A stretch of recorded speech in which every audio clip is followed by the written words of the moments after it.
Сәлем достар, сіздермен бірге Нұршат. Бүгін сіздермен үй жағдайында дәмі өте ерекше дәмді болып шығатын осындай чебурекілер дайындайтын боламыз. Қайнаған ыстық суымыздың үстіне тұзымызды және де майымызды құйып жақсылап араластырып, ұнымыздың үстіне құя отыра осылай араластырып қамыр илейтін боламыз.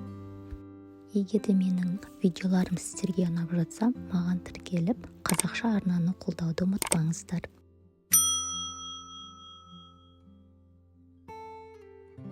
Мына қамырымызды илеп алдық. Енді бетін жауып 20 минутқа қалдырамыз. Салмасын дайындап аламыз. Ең бірінші осылай жусайымызды жуып тазалап, осылай сақтап турап аламыз. Қайнатылған жұмыртқамызды да осылай турап аламыз.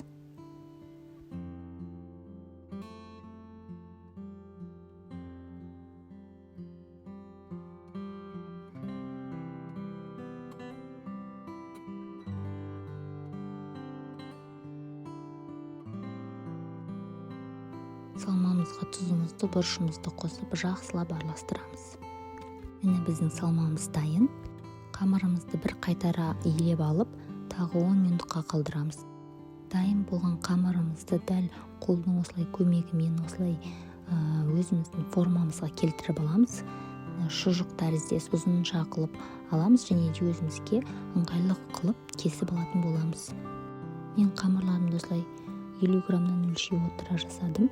Сіз өлшемей-ақ көз мөлшермен жасасаңыз да болады.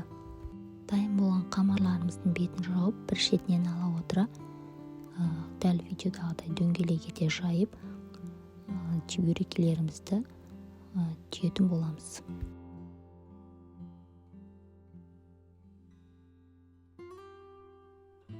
Осылай дөңгелетіп жайдық. Енді салмамызды салып, дәл видеодағыдай шет-шетін жава отыра, вилканың көмегімен осылай шетін бастырып шығамыз. Сол кезде ашылып кетпейтін болады. Дәл осылай барлық чебурекілерімізді жасап аламыз.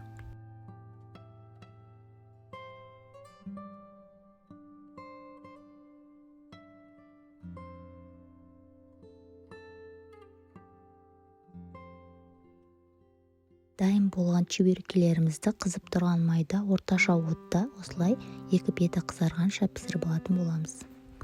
Міне біздің дәмді өте керемет болып шығатын чебурекілеріміз дайын. Міндетті түрде жасап көріңіз, сіздерге ұнайтынына сенімдімін. Сіздермен бірге болған Нұршат, менімен бірге болғандарыңызға рахмет. Барлықтарыңызға ас болсын.